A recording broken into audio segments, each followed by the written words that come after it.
그래서 그 어느 것 하나도 하나님의 허락함이 없이는 일어날 수 없다는 것입니다. 성령으로 시작하였다가 육체로 끝난다는 말의 표현이나 예전에는 주님을 뜨겁게 사랑하는 표현을 한 자들이 지금에 와서는 그렇게 우유부단하게 자기의 삶을 지탱하느라 끙끙대며 살아가는 자들의 공통점은 뭐냐? 왜 그러는 줄 아십니까? 그들은 하나님이 사랑의 하나님인 줄만 알아요. 공의와 정의를 땅에 행하는 자인 줄을 깊이 알지 못하기 때문에 내 마음대로 사는 겁니다. 얼마나 무서운지. 묵은 땅을 기경하라는 말씀은 육신으로 주님을 알았던 종교 생활 속에서의 생각들을 잘라내야 합니다. 치유받지 못하면 조상들이 살아온 가문의 그 더럽고 추악한 심령, 영혼 속에 아무리 경건한 모습을 갖추고 성경을 끼고 교회를 다니고 열심을 내어 뿌려진 신앙생활의 흔적들이 있다 하여도 아버지와는 아무런 상관이 없습니다. 날마다 거듭나야 한다는 말씀이 바로 스스로 할례를 행해야 한다는 말씀입니다. 거듭나야 합니다. 마음 가죽을 베어내야 합니다. 마음의 심보가 오직 땅의 것, 육신의 일들로 가득 차 있기에 보이지 않는 하나님 앞에서 살아가기가 그리도 어려워요. 그저 보여지는 일에 대하여 온 힘을 다할 수밖에 없기에 아버지 또한 차별은 하시지 않으시나 구별은 하실 수밖에 없음이 순종하는 자와 불순종하는 자를 똑같이 하실 수는 없게 되기 때문입니다. 마음 가죽을 베라는 것은 그저 무엇을 입고 어디서 잠을 자고 어떻게 살아가야 하는가에 고민하고 끌려가는 만큼은 다 지금 그거잖아요. 마음속에. 하늘의 일에 대하여 무관심할 수밖에 없게 되는 것입니다. 그 마음의 가죽을 베어내라는 겁니다. 하나님의 마음, 하나님의 성품, 하나님의 소원으로 바뀌어져야 하는 것입니다. 그렇지 않는 만큼은 동물하고 똑같아요. 아셔야 됩니다. 여러분, 우리가 동물하고 똑같습니다. 하나님의 마음, 하나님의 성품, 하나님의 소원으로 바뀌어지지 않는 이 우리는요, 그만큼은 동물하고 다를 바 없습니다. 그저 먹고 입고 자고 싸고 이것에 다 매여 있는 거예요. 그렇지 못한 만큼은 악행을 저지를 수밖에 없음이 악은 죄의 열매라고 말씀드렸습니다. 죄는요, 하나님 아무리 애타게 권면하여도 내 마음대로 생각하고 내 뜻대로 내 원하는 대로 살아가는 것이 죄예요. 여러분, 아무리 섬겨도 아버지가 지금 하시는 이 말씀을 아버지로 듣지 못하는 자의 그에게는, 그 마음에는 독한 시기와 독한 판단과 정죄밖에 나타날 수밖에 없어요. 그가 정말 아버지와 맞다면 똑바른 길을 걷고 있는 형제를 그렇게 핍박할 수 없어요. 여러분, 그걸 아셔야 돼요. 아버지하고 맞아야 됩니다. 아버지하고 맞아야 돼요. 그렇지 못한 만큼은요, 악행을 저지를 수밖에 없어요. 이 죄로 인하여 악을 저지를 수밖에 없음이 바로 불순종의 행동을 선택할 수밖에 없는 것입니다. 왜 이러느냐면 생명을 얻는 일이 무엇인 줄을 몰라서 그래요. 천국이 모든 것이 그의 인생에 되어지지 못해서입니다. 여러분, 천국이 모든 것이 되어지면 이 땅에서 육신으로 사는 것에 갈등 가질 일 없습니다. 남의 것 보고 부럽고 비교할 시간 없습니다. 하나님이 각 사람에게 원하는 소명 의식을 얻지 못하는 만큼은 생명길 지속하기 어렵습니다. 그렇게 생명길을 지속하기란 자신의 한계를 뛰어넘는 힘이 없는 만큼은 육신의 것들에 다 걸려들 수밖에 없어요. 자, 예를 들자면 우리들에게 각 사람에게 하나님이 어떤 말씀을 하셨어요. 거의 다 모든 사람들 그 말씀을 다 날립니다. 작은 것이든 큰 것이든 내가 너에게 이 성전에 청소하기를 원한다. 내가 너에게 큰 복을 날립니다. 다 날립니다. 여러분, 그거에 대해서 주님 앞에 가면 결산합니다. 저는 하나님이 하신 그 말씀을 지금 붙들고 두렵고 떨림으로 이 길을 가는 거예요. 그러나 그걸 지키지 않았을 때 금방 무슨 번개가 오고 천둥이 날입니까? 다 내 사정, 내 뜻대로 다 날립니다. 거의 다 하나님이 하신 약속을 날려버려요. 그러니까 다음 사람에게 그 복을 주는 겁니다. 무서워요. 진짜 하나님 알기 시작하면 무섭습니다. 그래서 권 목사님 이런 이야기를 하셨어요. 나의 소원은 바라기 원하오기 후손들에게 죄를 물려주지 않는 것입니다. 그때 그 얘기를 하는데 막 내 가슴에요 천둥 번개가 쳤습니다. 죄를 물려주지 않는 거예요. 이걸 모르니까 그저 자녀들이 무슨 학교를 나오고 무슨 일을 하고 있으면 든든 천만에요.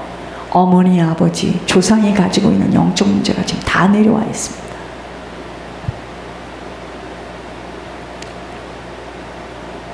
그런데 우리는 죽어요. 떠나요. 후손들이 해결되지 못한 나의 죄 때문에. 여러분, 우리의 할머니가, 자, 우리의 할머니라는 것은 우리 아버지도 아니네요. 우리의 할머니가 욕심을 부리고 욕심을 내고 다른 사람에게 인색하게 한 것에 누구에게 영향이 가는 줄 아세요? 우리의 아들이에요. 그럼 이게 어떻게 됩니까? 이게 지금 몇 대째입니까? 우리 할머니는 아버지 그 윗대잖아요. 그럼 나에게 3대네요. 내가. 그죠? 그럼 내 자녀는 뭐예요? 4대죠. 이걸 우리는요, 왜 저럴까? 왜 저럴까? 이게 다 내려와 있습니다, 지금.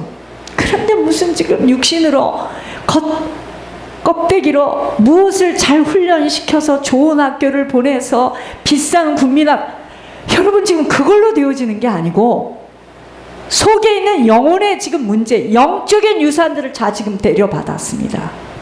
이게 막 다 여러분, 왜 감옥에서 저러고 있어야 됩니까? 무슨 잘못을 얼마나 잘못했기에 25년, 20년에 형을 받아서 저러고 있습니까? 뭔지 아십니까? 조상이 지은 죄의 보응을 치르는 겁니다. 세상의 부와 귀로, 명예로 그 보응을 잘라낼 수가 없어요. 얼마나 정신의 문제로 지금 고통을 당하겠습니까? 우리는 이걸 모르는 거예요. 후손들에게 우리가 지금 처절하게 당했던 것이 뭐냐? 우리가 왜 그런 행동을 할 수밖에 없었느냐?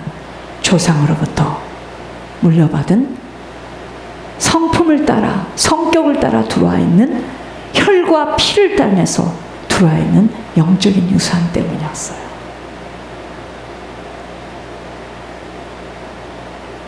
이걸 모르니까 그저 보이는 거 가지고 잘 살아야 되고 많이 가져야 되고, 예, 잘 살아야 됩니다. 많이 가져야 됩니다. 그러나 그들에게 내려앉은 그 영적인 유산은 어떡하겠습니까? 이건 돈으로 해결이 안 됩니다. 어떡하겠습니까? 좋은 학벌로도 해결이 안 됩니다. 어떡하겠습니까? 이걸 죽고 나서 아는데, 마치 우리 조상들이 죽고 나서 우리가 이것을 알았던 것처럼 걔들이 죽고 나서, 우리들이 죽고 나서 이해할 수 없이 걔들이 당할 건데.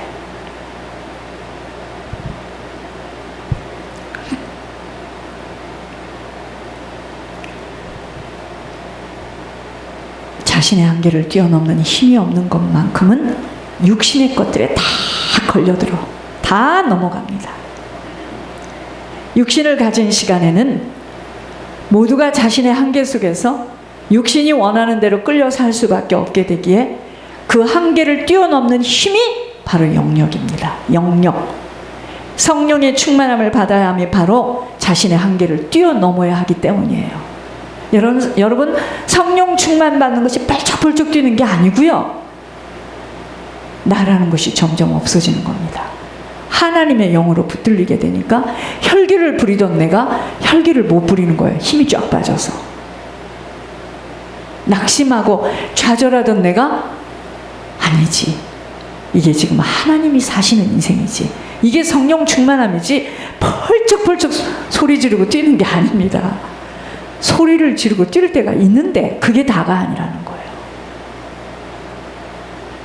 이 땅은 잠시 잠깐 살아가는 시간이기 때문임과 이 육신의 시간을 어떻게 보내는가에 따라서 영혼의 시간이 결정되기 때문입니다. 왜 하나님은 죄인의 자리에 앉지 말라 했을까요? 왜 오늘 일은 오늘만 생각하고 내일 일을 염려하지 말라 하였을까요?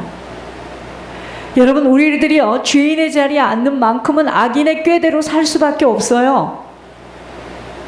우리의 후손들이, 우리의 후대들이요 내가 하나님이 되어서 내 마음대로, 내 실력으로, 내 가진 것으로 내가 재물을 막 모아가지고요 세상 방법대로 삽니다.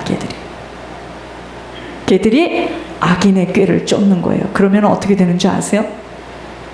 젊은 아이가 오만해져요. 눈으로 밑으로 쫙 깔고요. 와, 그 오만함. 이미 지옥 자식으로 붙들린 겁니다. 여러분, 그래서 우리들이요 성공이라는 것을 하기 이전에 아무것도 없을 때 주님을 찾도록 하시는 것이 이게 축복입니다. 왜 하나님께서 우리를 맷돌질 않으십니까? 응답받으면 얼마나 오만방자하고 꼬리 흔들고 다니면서 남 판단하고 정죄할 것을 주님 먼저 아시고.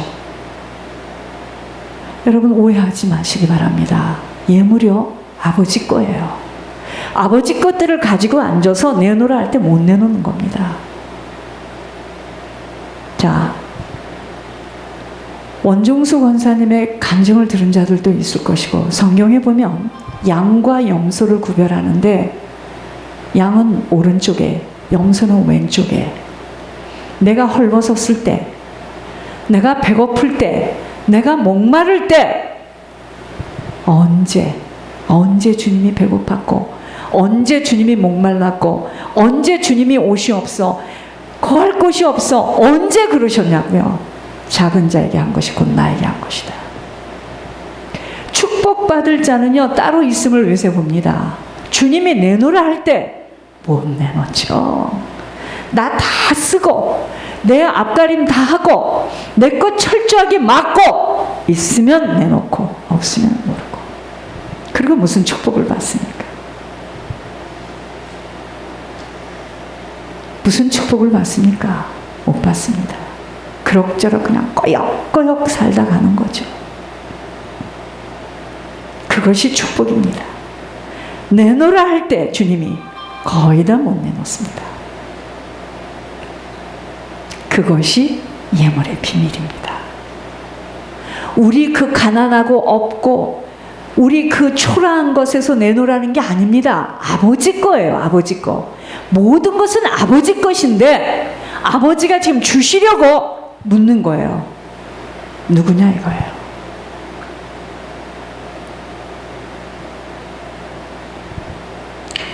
죄인의 자리에 앉는 만큼은 악인의 꾀대로 끌려 살 수밖에 없어.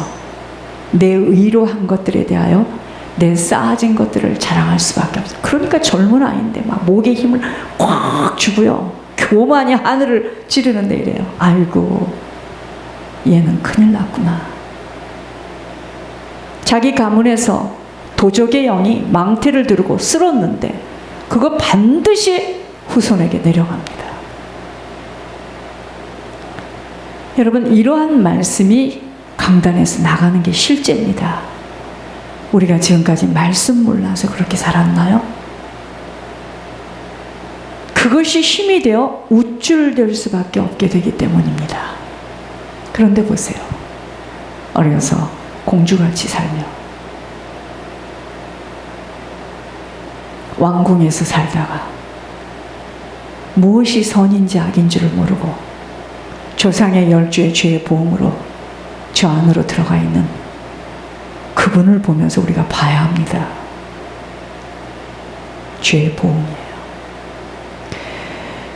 육신의 환경이 아무리 편안하고 안전해 보여도 아버지가 그 자리를 떠나 일어날 때라 명령할 때는 벌떡 일어설 수 있어야 합니다. 이것이 바로 순종이에요. 하나님은 오늘 실력 있고 능력 있고 건강하고 재능이 많고 머리 좋은 사람을 찾지 않습니다. 순종할 수 있는 자를 불러일으킵니다. 이새가 뭐라 그랬습니까? 우리 아들이 하나 또 하나 있는데 저기서 지금 양을 치고 있는데 그건 아버지 마음에, 다윗의 아버지 이새의 마음에 그는 아니고, 그런데 누구였습니까? 그 양을 치는 가장 연약한 다윗이었잖아요. 순종하는 자입니다. 오직 여호와는 참 하나님이시여 살아계신 하나님이시여 영원한 왕이시라. 그 진노하심에 땅이 진동하며 그 분노하심을 이방이 능히 당하지 못하느니라. 생명길을 지속하려면 나 자신의 한계를 자꾸 뛰어넘으면서 오직 여호와 하나님께만 속하도록 몸부림쳐야 합니다. 그런데 나 육신에 속해 있는 나는 나의 한계 속에서 자꾸 걸려 넘어집니다. 어떡하지? 하나밖에 없는 내 자식인데 어떡하지? 이 집을 남편이 지금 갖고 있는데 자꾸 자신의 한계들 속에서 뛰어넘지를 못해요. 어떤 사람은 그걸 훌쩍 뛰어넘습니다. 뛰어넘으니까 어떻게 됐습니까? 하나님의 모든 관심이 그에게 있지 않습니까? 이걸 가지고 우리가 시기하고 질투할 수 있는 일이 아닙니다. 어떤 사람은 자기 인생을 훌쩍 뛰어넘어서 모든 것을 버리고 아버지를 따라가는 자가 있고, 어떤 자는 적당히 자기 단도리를 하면서 자기 울타리를 잘 쳐가면서 걸터서 가는 자가 있고, 어떻게 하나님께서 똑같이 대우를 하시겠습니까? 똑같이 대우를 한다라는 생각을 한다는 자체가 죄입니다. 사람이라도 그렇게 할 수는 없죠. 베드로가 물 위를 걸을 때 하나님과 함께 되므로 일어나는 기적이었습니다. 그럼 그가 자신의 육신을 보면서 그 환경에 깜짝 놀랐습니다. 그것이 그의 한계예요. 한계. 우리가 이제까지 걸어온 길은 아버지께서 부어주시어 그의 말씀을 들으며 신뢰하여 순종하면서 아버지 안에 있는 힘의 능력으로 붙들어 주시어 오게 된 발걸음입니다. 도중 하차해서 각자 자기 원하는 길로 간 자들은 여러 가지 이유와 핑계가 있겠지만 자신의 한계 앞에 무릎들을 꿇고 힘들다고, 또 어떤 이들은 언제까지 이토록 예물 드려야 하는가에 자기 뜻대로 생각대로 이루어지지 않는 것에 의심의 동요로 사단에게 끌려가게 된 자들입니다. 결국은 자신들의 육신 앞에 무릎을 꿇고 어디 보자, 이 응답을 받게 되면 그 다음 어떻게 될 건가 계산이 있었던 겁니다. 여러분, 하나님은요 우리를 너무 잘 아세요. 우리의 그 해맑은 계산 앞에 하나님은 절대로 그 원하는 동요대로 우리를 이루어주시지 않으세요. 헤아리는 자에게 하나님은 절대로 그렇게 하지 않습니다.